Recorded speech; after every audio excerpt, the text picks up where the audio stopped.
World famous streamer Jidion recently came out with a video announcing that he is turning to Christ, fully turning it to Christ, and turned down a massive deal that would have gotten in the way of him being able to walk in the possibility of being a full-on committed Christian. Okay, so we'll be reacting to this video and getting into why he is doing this and what was the temptation to keep him from fully surrendering and ultimately hoping that he walks in the fullness of this. So here is Jidion's video, just came out recently 3 hours ago, and I found this extremely refreshing and awesome. Check this out. I'm not trying to put like my pinky toe in no more. I'm not gonna just be sitting on the edge of the pool. I want to jump full in. I want to dive all in, chat. So that's all I'm gonna say. But you know, I don't want to just talk the talk. I want you guys to like see it in my actions. You feel me? I was with my girl. So he says he doesn't want to just talk. He wants people to see it in his actions. I'm guessing he is specifically talking about the need to just live out the Christian faith. Live out the Christian faith.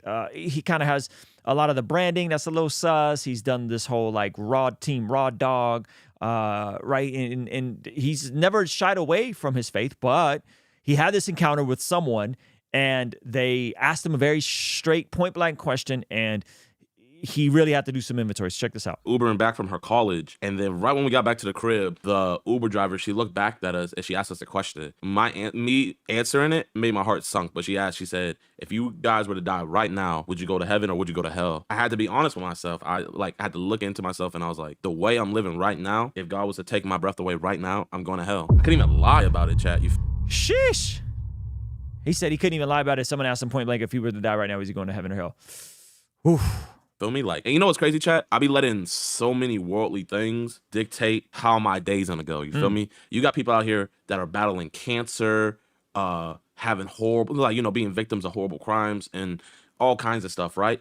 And they still have the ability to put a smile on their face and be genuinely happy. I get a strike on my channel and I'm not able to post for a week. I'm over here in the slumps. You would have thought my dog died, chat. The way I was around here acting when I was gone for that week, bro. Just pouting. That's an interesting parallel. His dog died.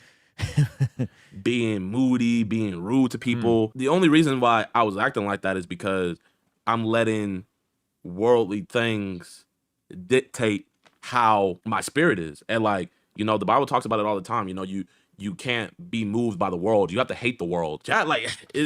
So I think there's an important distinction to make here. He says you have to hate the world. Here's how I've always looked at it. The ways of the world, the wisdom of the world, the system of the world is something that we are not to be aligned with. However, when you see John 3:16, for God so loved the world that he gave his only begotten son, we see this genuine approach from God to love the world so much that he sends Jesus to live the life we couldn't live, died the death we should have died on the cross in our place for our sins, and then rose on the third day, and that if we were to believe, then we would be saved, right? We would be born again. So trust and believe, repent and believe, place your faith in Jesus.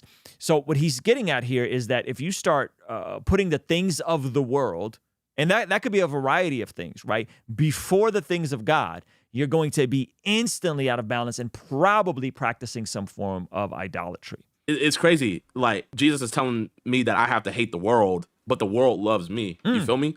And that's like a honest predicament that I thought I was in. But really, it's an easy solution, bro. Like, if I'm going to follow the spirit, I'm not going to have a problem putting away worldly things. And I just had to, like, look at myself, chat, and I had to just think, if I do follow Jesus, if I do follow his word to tooth and nail of what it is, front to back, then I'm not going to be Jidion anymore. Well, I mean, that's the whole point of being born again, right? That the whole process of Romans talking about us dying with our flesh and dying with Christ, and then the sacrament of baptism symbolizing us rising with Christ, being born again, being new, right? This is what Jesus talks about, right? And so we're saved by grace through faith to new identities, to being born again, to following God, to living life God's ways, right? That is the process of being born again. And I think this is why it's so important for us to nail the salvation part, right? Because Jidion was walking around here telling people he was a Christian. right? And so what does that even mean? What does it mean for someone to be a Christian, right? America's a Christian nation. No.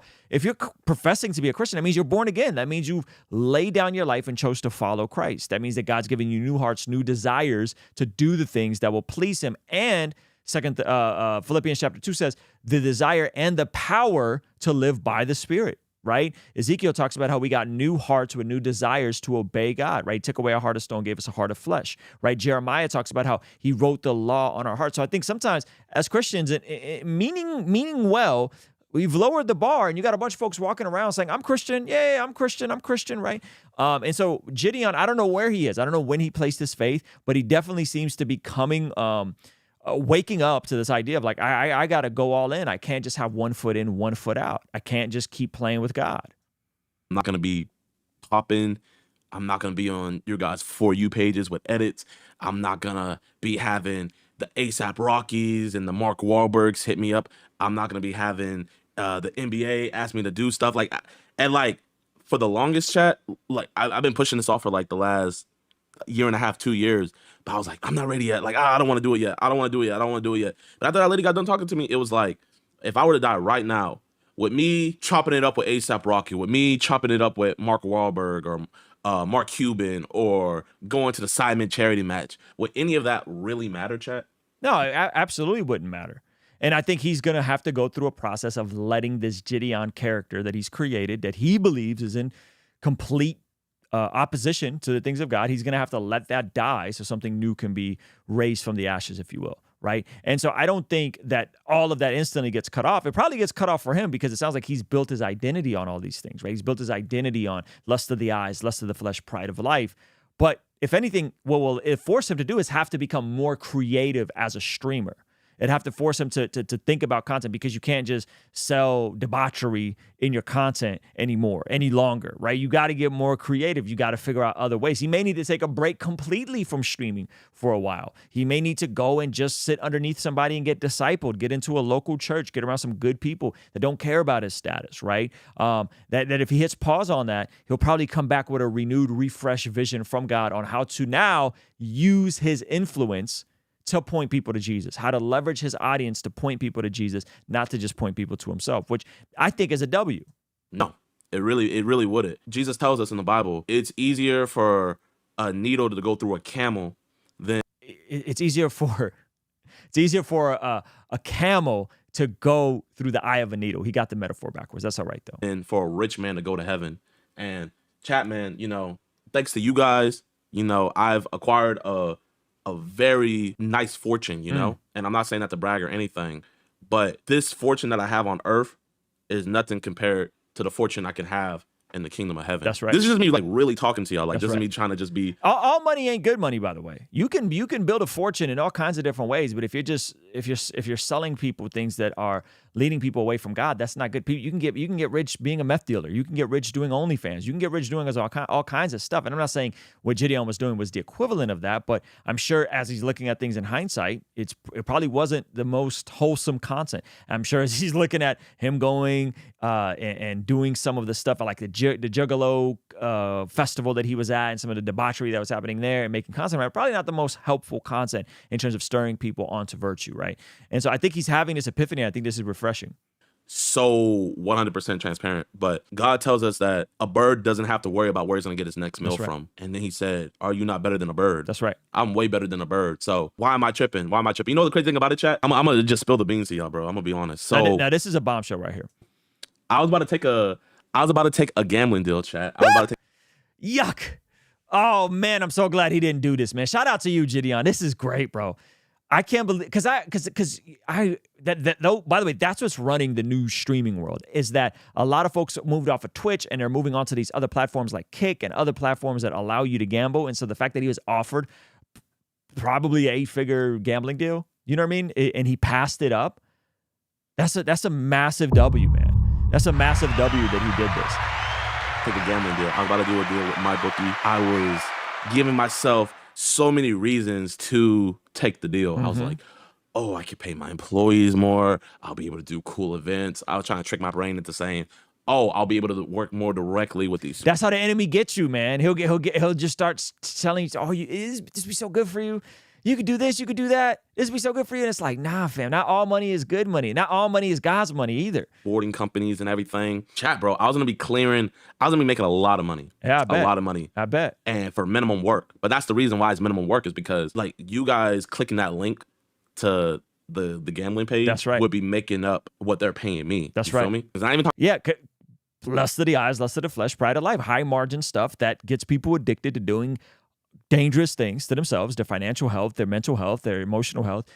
That's why they pay so well. talked to Nico about it, right? And I was like, yo, Nico, man, I think I'm gonna do it. And Nico was like, don't do it, bro. Don't like, do it. You're not that person. Come I was on. giving Nico every excuse under the bus. That's and right. He was just like, man, I'm not gonna tell you what to do, but this isn't you, bro. And he was like, don't do it. My spirit was telling me not to do it, but I was just listening to my flesh, man. Bro, I'm telling you guys, do not listen to your flesh, bro. And you Yeah, man. Shout out to Jidion. I appreciate him saying this. I hope that there's follow through on this. I hope that he leans into this. I hope that he gets into a solid local church, that he gets discipled, that he gets some older men who pour into him, that help him along this path, that don't give a crap about his clout or his level of status as an influencer. And I would even hope and pray that he considers taking a break from this entire world for a moment to get his mind right, get his soul right, get all these things situated, to get vision and strategy on how to even ease back into doing this as a follower of Jesus. And I'm glad there's a clean break and that he's able to transition and just get a new vision. I think that's a massive W.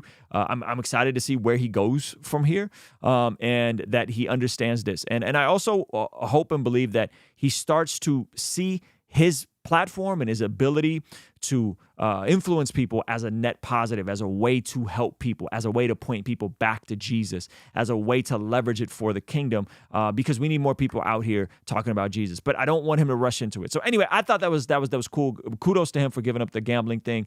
That's a massive W. Shout out to Jidion, and I hope you get into a local church and get discipled, man. All right, guys, I'm out of here. I appreciate y'all. I'll see you guys later. All right, peace.